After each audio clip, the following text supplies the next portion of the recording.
Hey guys, I'm here with. Pete Morgan, Executive Vice President and General Manager of Peerless Boilers. So I know Pete, I would say about 10 years now. He's done many things for us.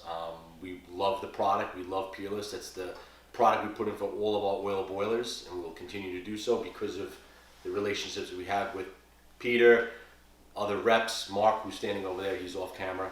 And we just sat down and had a great conversation, and you guys should have a listen. We kind of just basically go back to however far you're comfortable going back to. Like when did you start working? Was it high school? Was it? When did I start working? Jeez. Hey Mark, There you go. keep it on, buddy. You're on right now. If you want to pop a squat. That's a real loaded question when I start working, but Yeah. I had a paper route when I was 9. Okay. So my family moved from the city to North Jersey. My father had to maintain a city address because he was a city fireman. Right. So he had an apartment. So that's where you grew up in Jersey? Yeah, moved out there when I was 9. Mhm. We bounced around, it seemed like apartment to apartment every year. Okay. And then we finally bolted. My father, stayed in the city as he needed to for work. And before you know it, I had a paper route. So that was my first job. Okay. So I had about 60 customers, Mhm. and you had to go around and you had to deliver 7 days a week. Early in the The morning. it was the Bergen Record, Right. which was an evening paper except on Sunday. Okay. And early on, they didn't have a Saturday edition, so it was 6 days. Okay. So Sunday morning, they expected the paper to be delivered by 7 in the morning. Right. And you had 60 houses to get to. And the Sunday papers, no different than years ago, were loaded with advertisements and all sorts of stuff. So Would you Heavy. pull it with a I your played bicycle? like a shopping, the old-fashioned shopping cart. Okay. Yeah, because you couldn't. It was too heavy for a bike. Yeah. You could do a bike during the week on a light day, like a Tuesday or a Wednesday. Right. But yeah, so that was my first job, and I played ball all the time. So baseball, Right. football, basketball. So I was busy constantly. Right. And then once I got into high school, Mhm. I got working papers. Basketball, I didn't play varsity high school basketball, so I played CYO. Okay. So that was the varsity football and baseball seasons in the winter. We had a little bit of time, so I worked part-time. During that. Yeah, so I picked up a job when I turned 15 at Friendly's, Mhm. the ice cream shop. Are Mhm. they still out here? There's one in Sable that I know of. Right. Yeah, Yeah. there's about 15 still. Is Yeah. that? Oh, that's right. Yeah. Don't you do the marketing? Yeah. Frank. No, Schaub. I know, not for me. No, Yeah. I don't do that. I just But know you them. knew them. I know them, yes. Knew of them, yes. So this will give people a lot of confidence. This goes back to late 70s. Reese's Pieces Sunday. I mean, that's Well, nice. exactly. So you go. Here's the problem. I was hired as a dishwasher. Okay. So you wash dishes, you bust the the counter, the tables. Mhm. Within 2 weeks, I was cooking. So So you go get her. yeah, no, it's just the nature of that That's beast, just how they right? The grew you up. turnover and stuff. Okay. So it was enjoyable, but it taught you all the things you needed, right? Mhm. Between the athletics and the discipline and the hard work, and Right.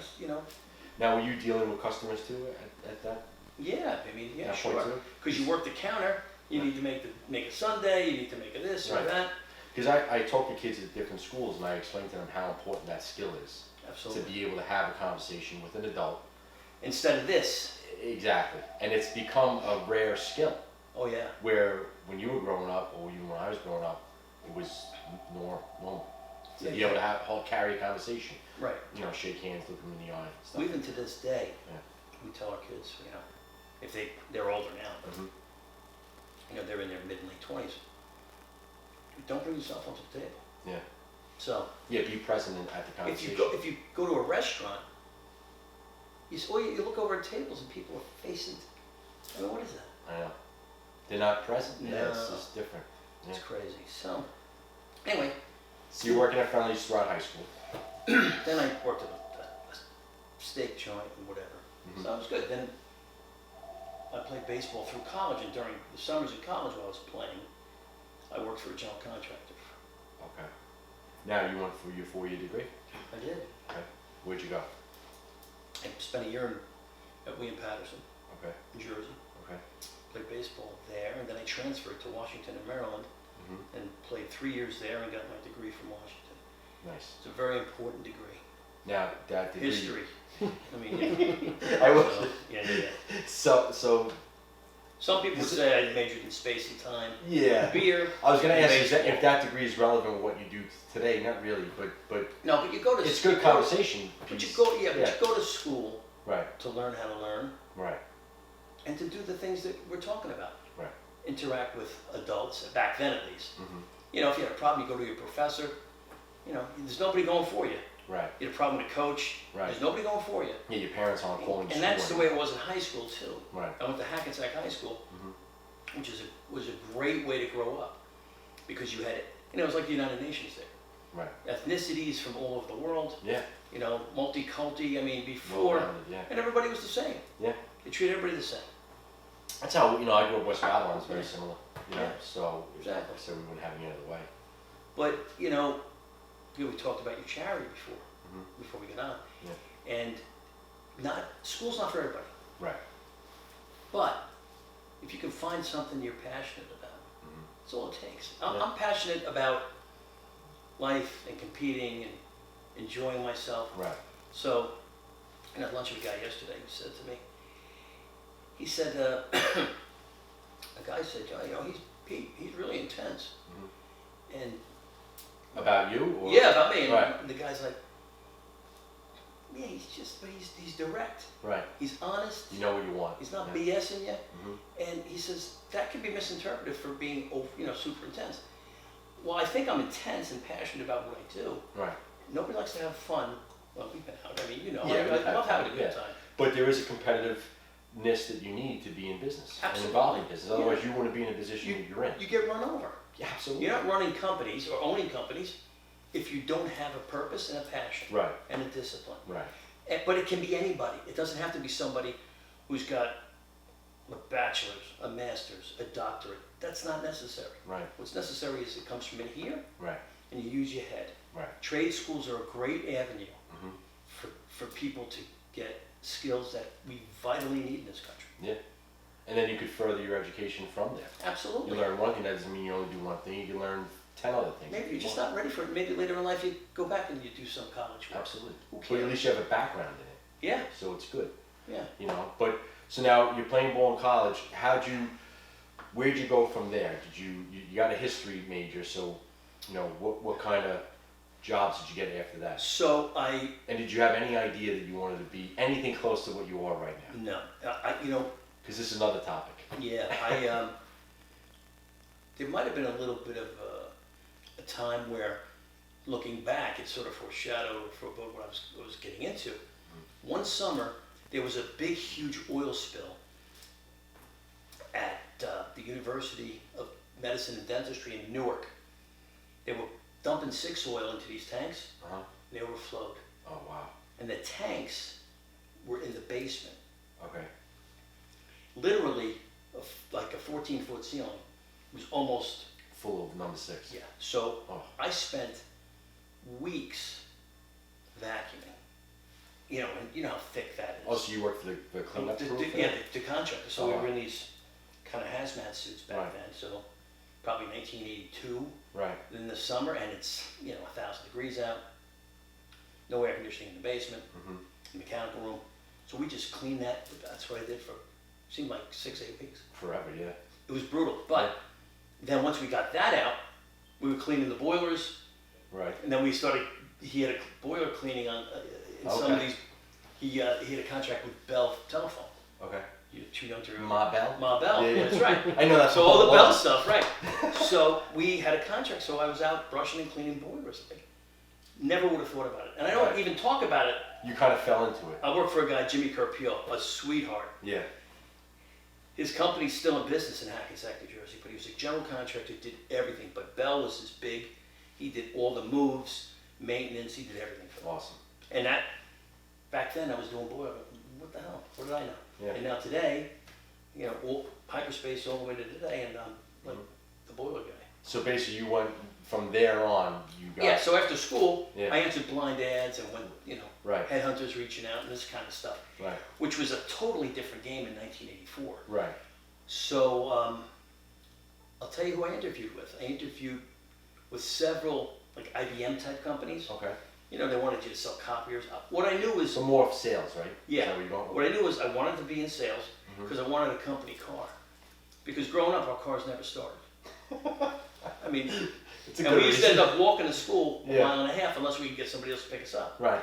And it gets cold in the winter. Yes. So that was really, I mean, that's how simple my goal was. Well, you start small goals, Absolutely. right? And you evolve, right? Right. So you landed a job doing sales. So I answered a bunch of blind ads. I was offered a few jobs.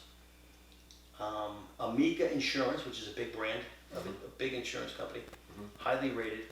They came to me after, like 2 weeks after. I really thought I wanted that job. But they came to me 2 weeks after Juan McLean offered me a job. Okay. So I took a job at Juan McLean. Juan McLean is a boiler manufacturer company. Inside training, and took the job. Spent almost 10 years there. And what kind of sales were you doing? You just doing like residential I was stuff? inside sales. I just was picking up phones, helping people out. And remember, in 1984, there's no fax machines. Right. There's no cell phones. Right. There's no internet. So people would phone the orders in, and you would write them down. Right. Then they would drop the order in an envelope and send it to the office. So in the meantime, we'd get the orders, and they had a device called a telex. Do you remember a telex, Mark? And you'd telex them, and they would somehow wire it to their headquarters in Michigan City, Indiana. Okay. They would take that order and put it in the system, And then deliver it to the distributor. then eventually deliver it to the distributor after you confirmed everything. It's a whole different world. That Now, is- yeah, we're lucky now. It's an email. forget it. Now it's a whole different game. Yeah. You want to see yeah. a picture of the job, we'll email it over. Yeah, You know, exactly. which is a beautiful thing. I mean, That's right. we're spoiled with that. Yeah. So I did that, and then I was given a territory. I covered northern New Jersey for a couple of years, and it happened very quickly. I went from there to what was Juan McLean's biggest territory at the time, the old Brooklyn Union Gas territory, Okay. right? Where were you at that time? High school. Oh, here we go. Yeah. A real ball breaker, right? I knew it was coming. Son of a bitch. So anyway, very good, Mark. So, so I covered that area, and then at the time, and that was great experience, you know. Yeah. And I loved being in. So you're doing all residential, commercial, whatever. Everything. Whatever. Yeah, measuring buildings, Right. going with contractors, going on trouble jobs, not having all the answers, but Right. I knew enough, Right. you know, and I had a lot of resources. But you're building your book of experience at the Absolutely. same time. And at the same time, ironically, you know, right here on the island, the guy who was covering out here was let go or whatever. So I was out here a lot. So I would deal with some of the guys out here, some of the bigger Right. wholesalers out here. At the time was Blackman. Blackman. So I'd see Richard. I'd see Jason Sossin. I had lunch with Jason Sossin like every 6 weeks. I obviously met Kevin. You came later. Now Jason, that's Kevin's dad? Kevin's dad. Okay. Yeah, and I mean, I'd see all those guys. Old Sam Hoffman occasionally if I had to. Whatever you needed to do. Lloyd, all these guys that were, you know, legends in the Blackman organization. Right. So I worked with them and until we found a suitable replacement. So there was a time I was covering basically almost the whole 5 boroughs all the way out, Right. which was not doable. Right. And But you became likable at the same time. I don't know right? about that. I think some people felt sorry for me, but we'll No, take that too. no. You're building your relationship, right? Yeah, well, I mean, yeah. Which carries with you. Because I don't overthink it. I mean, you do what you say you're going to do, and that's it. If I say I'm going to call Mark by the end of the day, I usually call you by the end of the day. It's not that That's hard. the recipe. It's not that hard. Which some people can't figure But out. people don't understand is 9 out of 10 people don't do that. Yeah. So if you could be that 10% that does and follows up and do what you say you're going to do, Right. you're going to be successful. Yeah. So I left Juan McLean because Peerless was chasing me. Right. And that was in 92 and 93. And I finally bit the bullet. Wild flew me out to Chicago. They wanted me to take over the Midwest, but Maureen was pregnant, like 7, 8 months pregnant. So it just, you know, at the timing wasn't perfect. Right. And while McLean wanted to send me out there without giving me a raise. They'd take care of the move and all and relocate me, but No I said, reason. really? I mean, no raise? No, you're making too much money. What the hell is that? I mean, Yeah. well, because you live in New York. Okay. You're displacing You're you. going to take me and move me to Chicago. Yeah. And I would have worked for one of the absolute legends in the business. There were two guys out there. It was Peter Barbera and Tony Curran. Tony Curran's one of the sweetest men in the business. Great dude. Right. But just, it wasn't gonna work. I was with him. It's funny. It was 30 years ago, St. Patrick's Day. I was in Chicago having lunch with Tony. And we're both not drinking because I got to go now from Chicago to Michigan City, which is, an hour and a half. Right. And so anyway, Tony's like, I'm not going to give you a raise. It's crazy. I said, really? So I went down and met with Senior VP of HR and all that. And then I went back and I said to my wife, this is the story. Right. What do you want to do? I said, I think Peerless is the right move. So you already had the offer from Peerless. I did. Yeah. So we took Peerless. Yeah. And Look how that turned out. it's worked out okay. Now, did you didn't start in the position that you're in now? No, obviously, I was a regional manager right? within Now, how old were you at that time? 30, I just turned 32. Okay. So I was a regional manager. It's a big step. 8 months later, national sales manager. Like a year and a half later, VP of sales, then VP of sales and marketing, then president of certain things, and an executive vice president of other things. So it's been quite a ride. Yeah. Been through 4 ownerships, Yeah. and now in 2019, Noritz Right. bought us. Yeah, that was the year we came down for the trade show that year. Well, the trade meeting, I guess you would say. Right, exactly. before COVID. Yeah. Because we were going to do that every year. And then- Right. Well, we couldn't. Yeah. Yeah, I know. We will get back to that. So Yeah. you were part of the trade council, Mhm. which was great. Yeah. We had a great meeting, and it was really informative. I think it was a great two-way exchange. I felt very important because I was, I think, the only guy from Long Island. That's right. Right? Yeah, because we had Long Island and some guys from... Pennsylvania, New England, Long Island, Yes. Midwest. Yeah, we Yes. had guys from all the country. Yeah, it was cool. But it's great, and we will get back to it. Yeah. Unfortunately, we're still Right. battling some of the supply issues and so on. Right. Which I don't think people really realize how big of a hit that took and how long it takes to get back up to full production for you guys. Well, Because we could talk about what we were saying off camera with how many guys retired Yeah. because of that. Or now, did they go out, you think, earlier than they had to because of COVID? I think there was some of that. Okay. I think some of it was I think some guys were afraid of COVID and said, I'm gonna get out now. Right. Here's an opportunity for me to just segue out. I think some may have not been happy because we don't, technically we don't own the foundry. We sold our controlling interest in the late 90s. So we're the biggest user of it. But Okay. the folks that work there weren't happy. They became disgruntled for a variety of reasons. COVID certainly was a heavy contributor. Yes. So getting people into a foundry, and you know foundry, you guys have been through them. Yeah. It's not fun. And We it's gotta do a hard tour work. there, Mark. Yeah, That'd be cool. yeah. We'll take you anytime. That'd be awesome. Yeah. So, you can't lose, 30% of your workforce. And that's how much, that's huge. So Yeah. 30% basically, we slowed down, that's it, I'm out of here, I'm not coming back. Right. So, So you had that. yeah, Then you had supply issues with materials that go into the cast iron. right. Then you had other issues with some of the other products we make, like condensing, Mhm. high efficiency stuff. So the heat exchangers were not available. Right, There was a steel shortage. There were problems here and there. right. Then when you got product ready to ship, you couldn't get somebody to come carry it because 850 different major trucking companies went out of business 850. during COVID. Now, how many of those were you using, you think? Oh, but Larger. all the drivers involved Yeah, went away and went into other businesses. right. They got retrained because they thought, oh, what's going to happen here? Well, it's what's gonna happen now, the trucking goes up, the trucking expense is gonna go up, right? Exactly right. So that Product goes up, increases, I mean, And then fuel's gone up in the last 2 years. It's been Yeah. insane. So it's everything. Plus, steel prices went through the roof. Water heaters have gone up 3-4 times a year. absolutely. We've raised our prices twice a year for the past 2 years. Now, June and December, I- 2 years in a row. I had a conversation with another like-minded guy like you that you get along with very good. His name is Steve. He was saying that obviously he thinks, and I'm sure you may think too, that we attribute it to the lack of skilled trade or the quantity of skilled tradesmen out there. That now a job that used to take 10 minutes takes 20 minutes from the same guy. you're not paying him that, you're paying him more to take longer time, which now trickles down the whole way and raises all the costs of it. That's part of the recipe, sure. But I don't think people realize that. You know, that's where it No. starts. And that's why things are so expensive right Well, it starts with the manufacturer, right? Our prices have consistently gone up. Yeah.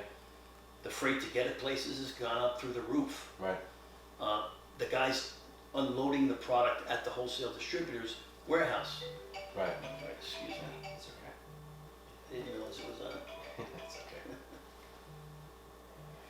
Um, You know, it is nice when you get the vice president of Peerless to come on and he'll turn his phone off. That's nice. that was my son. He calls about once every 3 weeks. Yeah.